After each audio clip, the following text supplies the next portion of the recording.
Welcome to Hero Villains. In your opinion, who would win in Ulik versus the Thing, a colossal clash of brute force between an Asgardian troll and the Man of Stone? Ulik is a powerful troll warrior who frequently clashes with Thor. He hails from the rock troll race of Svartalfheim and is renowned for his superior physique and brutal aggression. Ulik possesses strength equal to, and at times even surpassing, Thor when equipped with gauntlets, the sacred metal of Asgard. He has extraordinary durability, stamina, and regenerative ability, making him nearly immune to conventional weapons.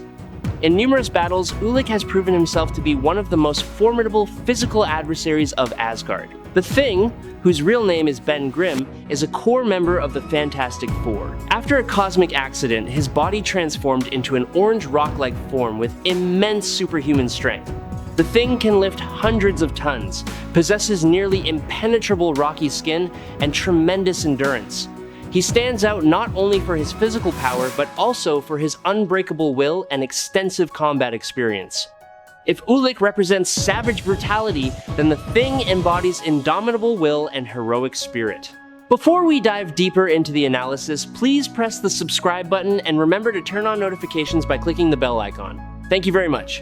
In the dark, multidimensional depths of Asgard, where light rarely reaches, Ulik rises as the embodiment of primal strength and unyielding fury. As a member of the rock troll race, he has lived for more than 1,000 years and is known as one of the mightiest and most ruthless among his kind. Ulik's past is almost entirely shrouded in mystery. No one truly knows where his overwhelming strength originates, only that it commands fear from every other rock troll. Tragedy struck when his parents were slaughtered by frost giants in a blood-soaked frenzy. From that moment on, Ulik took responsibility for protecting his younger brother Horth, and the fire of hatred within him burned more fiercely than ever. Years later, he confronted Thor, the legendary warrior of Asgard.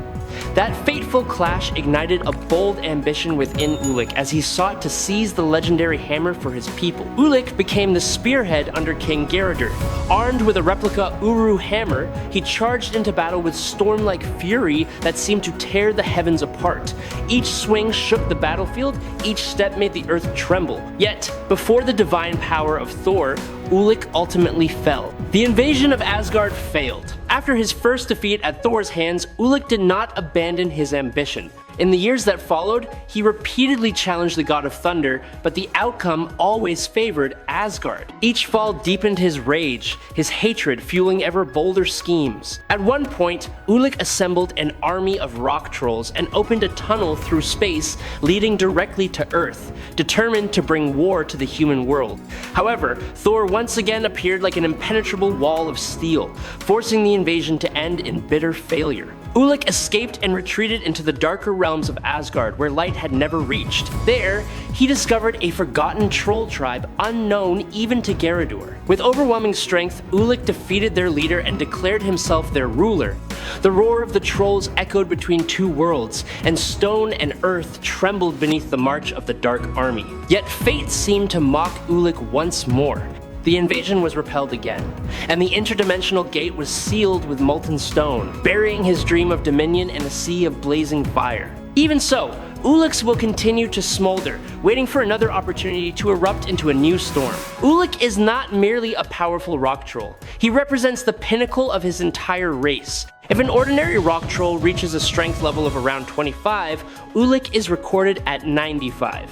And at times even mentioned at level 100, when he was capable of making Thor bleed repeatedly. A single glancing swing of his arm is enough to numb the legs of the god of thunder, demonstrating that every strike carries the weight of a collapsing mountain. Remarkably, that massive musculature does not slow him down. Ulik moves with extraordinary speed, like a living earthquake, swift and devastating, leaving opponents no time to react. His stamina is another overwhelming advantage. His unique muscular structure allows him to fight for extended periods with minimal exhaustion. He can maintain peak condition for an entire day before signs of fatigue begin to appear. Every movement is precise, every turn decisive. When he emerges amid smoke and flashes of battle, observers do not merely see a warrior. They feel the crushing pressure of a living legend advancing forward, ready to crush anyone who dares to stand in his path. Like all rock trolls of Asgard, he ages at a rate far slower than humans. The average lifespan of this race is around 1,500 years. Yet, there are warriors who far surpass that milestone, and Ulik is one of them. Time does not erode his will. On the contrary, it only deepens his experience and fortifies his resolve. Ulik's body is completely immune to every disease ever known on Earth. Although he possesses remarkably resilient skin and musculature, Ulik is not invulnerable. He can still be injured in brutal confrontations. However, his unique metabolic system allows damaged tissue to recover at a rate far beyond natural limits. Torn flesh closes, broken bones mend rapidly, restoring him to combat readiness in a short time. Even so, if he loses a limb or a vital organ, he cannot fully regenerate it. Then, there are the Pounders. Weapons resembling massive metal fists that encase both of his hands. When he wears them, Ulik's already terrifying strength is elevated to another level. A single punch can crush stone walls, even flatten an entire mountain and violently shake the ground. When he slams the Pounders into the earth, the shockwave spreads like an invisible tsunami, reaching the intensity of a true earthquake. In one fierce encounter, Ulik confronted Thor directly along with Eitri, the renowned king of the dwarves. The battle shook the field with thunderous collisions. Ulik roared and swung fists heavy as meteors, forcing his opponents back step by step. However, the tide shifted when Tony Stark intervened. From the arc reactor in his chest, Iron Man unleashed an immense surge of energy. Blinding light tore through the air and struck down the rock troll warrior. For the first time, Ulik's raw power was halted by intellect and technology. The turmoil did not end there. Ulik was once kidnapped by Dr. Octopus in collusion with Loki and transformed into part of an army infected by the Venom symbiote. In a state of lost control, he charged into battle against Spider-Man and the Avengers, becoming a living nightmare in the heart of the city. Not long after, Ulik brought an Asgardian weapon known as Cudgel to Earth, with the ambition of freeing the Midgard serpent. The scheme seemed on the verge of success until Iron Man appeared alongside Thor. In a moment of rage, Ulik hurled Cudgel toward the god of thunder but was countered and blasted beyond the weapon's sphere of influence. Once severed from Cudgel, his power diminished rapidly. Amid smoke and the echoes of battle, Ulik realized that grand ambition sometimes requires only a single misstep to collapse, leaving behind the lingering remnants of an unfinished dream of conquest. I truly hope you will subscribe to the channel. It would help us greatly, and you are amazing. Thank you very much. Now let us talk about the Thing. From his student days, Ben trained in wrestling, boxing, and even tried his hand at jujutsu. His fighting style is open, direct, and deeply personal, much like the man himself. Ben Grimm was once only a talented pilot, strong and full of confidence, and the childhood best friend of Reed Richards. When Reed completed his experimental spacecraft and feared that his work might fall into hostile hands, he needed someone capable enough to pilot it. Ben hesitated, not out of fear, but because he understood the risks that lay ahead. After much persuasion, friendship, and trust led him to agree. That fateful flight also included Susan Storm and her younger brother Johnny Storm. The ship launched into space, but an unexpected cosmic ray storm struck, penetrating the metal hull and turning the expedition into a disaster. The automated system brought them back to Earth, yet when the hatch opened, the four of them were no longer the same. Ben was horrified to realize that his body had been transformed, covered in a massive layer of hard rock filled with immense strength. While Reed could stretch his body, Susan could control invisibility, and Johnny ignited like a living torch, Ben was forced to confront his painful new form. Yet beneath that rough stone exterior remained a loyal and courageous heart. From that catastrophic shock, they chose not to let their powers become a curse. The four joined hands and chose to protect the world, and thus the name Fantastic Four was born. For Ben Grimm, the journey of becoming a hero did not begin with glory, but with silent sacrifice and loyalty. Strength is the foundation of the Thing's reputation. In his early days, he was regarded as only a mid-level warrior compared to other superhuman entities. As time passed, through endless battles and relentless training, that stone body continued to evolve. His power surged through each stage, rising from a lower-tier fighter to stand alongside icons of immense power. In recent comparisons, he has been placed at the highest level, proof of his relentless pursuit of surpassing his own limits. The feats he has accomplished are enough to leave anyone astonished. He once restrained a massive alien spacecraft, preventing it from leaving Earth's atmosphere. He lifted an enormous offshore oil rig as if it were nothing more than a toy. When a skyscraper weighing tens of thousands of tons was on the verge of collapse, those stone hands held it in place and pushed it back to safety. On one occasion, he even clung to the main cables of a bridge for hours, bearing tremendous weight without yielding. Even a pile-driving machine with penetration powers said to be capable of destroying a planet could not subdue him. As the ground trembled and steel screamed under pressure, Benjamin Grimm stood firm, gritting his teeth and channeling every ounce of will into each stone fiber of his body. His strength is not defined merely by numbers or achievements, but by a spirit that never retreats. The Thing is not only a walking mass of rock with terrifying strength on land, but also a formidable warrior beneath the ocean. In the depths of the sea, he once confronted Namor, the sovereign of Atlantis, renowned for his superior strength underwater. Remarkably, Benjamin Grimm was not outmatched. At times, he even gained the upper hand, his will and stone muscles undiminished by the harsh environment.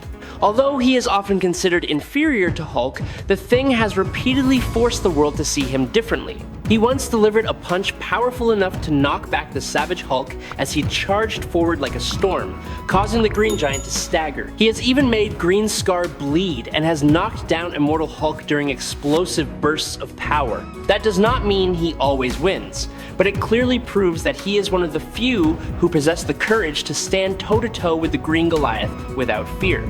Benjamin Grimm can also replicate the thunderclap technique commonly associated with Hulk. When his stone hands collide, the air in front of him is compressed into a violent shockwave powerful enough to stagger opponents of Magneto's caliber. At his peak condition, he can fight continuously for an entire day before fatigue begins to set in. His lungs function more efficiently than those of an ordinary human, allowing him to hold his breath underwater for nearly 9 minutes. Amid crashing waves and trembling ground, the Thing stands firm, sustained not only by physical strength, but by the stubborn heart of a warrior who has never accepted defeat. Benjamin Grimm's stone body can absorb direct punches from Hulk and remain standing. When the Green Goliath throws a strike with force beyond conventional measurement, the earth may crack apart, yet Ben merely steps back a few paces, clenches his fists, and prepares to continue. He has endured massive explosions, from bazooka rounds to close-range heavy gunfire, with his rocky hide barely shifting. However, Wolverine's adamantium claws have cut into his stone face, sharp enough to pierce what once seemed like absolute defense. Ben's 5 senses are not superhuman, but they possess extreme tolerance to intense stimuli. When the Fantastic Four first encountered Hulk, a devastating sonic blast knocked down his teammates. Ben alone was merely pushed back by the shockwave, remaining conscious enough to rise and continue fighting. With a single straight punch to the face, he once knocked out a gigantic T-Rex, silencing its roar in stunned stillness. On another occasion, he locked Luke Cage in a powerful hold, proving that his raw strength could overpower even warriors renowned for their durability. He nearly defeated Wundar, an opponent with terrifying potential. Ben Grimm once carried a bomb through the surface of Ego the Living Planet, advancing straight to the conscious core of that sentient world. He relentlessly traded blows with Red Hulk in fierce clashes, and even struck Silver Surfer hard enough to send him crashing through a wall in a battle that shook space itself. At times, he exchanged direct strikes with the Surfer, unfazed by the cosmic energy surging around him. He has matched Dr. Doom in combat when Doom wielded cosmic power. He defeated Sleepwalker, fought Miracle Man evenly in single combat, and smashed the upgraded armor of Crimson Dynamo with sheer brute force. One of his punches even caused Hyperion to feel genuine pain. Ben once hurled Johnny Storm away to minimize the impact of a nova explosion. Each of his feats is not merely a statistic or an accomplishment, but a moment when the ground trembles beneath stone feet, where a man cursed with a rough exterior still chooses to stand on the front line. Ulik, leader of the Rock Troll tribe, sets foot on Midgard with a single objective. He is hunting an Asgardian artifact that was stolen and fell to Earth. To him, it is not merely a treasure, but a symbol of his people's power. The Thing, a member of the Fantastic Four, is on routine patrol. He is accustomed to extraterrestrial threats, yet the sight before him still makes him pause. A building trembles and collapses as Ulik tears through slabs of concrete in search of the relic. Two beings of stone face each other amid a cloud of dust. Ulik looks at his opponent with contempt, dismissing him as a weak mortal. The Thing smirks, thinking he is confronting a monster straight out of myth. Neither backs down. Ulik strikes first. His Uru-clad fist crashes down like the hammer of a god, sending the Thing hurtling through multiple buildings. Concrete explodes and glass shatters like rain. Yet, from the rubble, the Thing rises, scoffs, and charges in retaliation. He uses every ounce of his muscular strength to grapple his foe, delivering meteor-heavy punches into Ulik's chest. Cars are crushed, asphalt splits apart, and lampposts bend like branches in a storm. Street fighting experience allows the Thing to evade blows and attempt to restrain Ulik's arms to neutralize the Uru weapon. However, Asgardian endurance is overwhelming. Ulik counters with surprising speed, slamming the Thing into the ground and creating a crater that shakes the entire block. In response, the Thing hoists a truck and hurls it directly into his enemy's chest, forcing him to stagger back several steps. Cracks begin to form across the Thing's rocky hide. Green blood seeps from the corner of Ulik's mouth. Both breathe heavily, yet their eyes still burn with fury. The Thing growls that Ulik hits hard, but he has fought Hulk before. Ulik laughs coldly, declaring that he once nearly killed Thor and that this mortal is nothing. Rage erupts. Ulik unleashes the full power of Uru, a barrage of punches infused with mystical energy crashing down like thunder. The Thing is driven backward, his body growing heavier with each strike. Even so, his indomitable spirit continues to burn. He grabs utility poles, slabs of concrete, and piles of debris as weapons, attempting to pin Ulik beneath the wreckage. In a brief moment, the Thing seizes one of the Uru gauntlets and, with tremendous strength, bends it. The sacred metal shrieks with a piercing sound. Ulik roars in pain. But an instant later, a devastating kick sends the Thing flying. Ulik leaps high and channels all his force into slamming both Uru pounders into the ground. A shockwave surges outward, tearing apart half the city block like a violent quake. Smoke and dust engulf the battlefield. The Thing lies amid the ruins, exhausted yet with eyes that refuse to dim. In a blurred moment, he thinks of his teammates and the family he always protects. Ulik approaches, a victorious smile spreading across his cold stone face. Then, the decisive Uru punch falls, concentrating all Asgardian power into a single point. The Thing collapses among the wreckage, unconscious but unbroken in spirit. The winner is Ulik. I hope you enjoyed this battle. If you have any questions, please leave them in the comments. Follow me if you liked it. That is today's video. Thank you very much.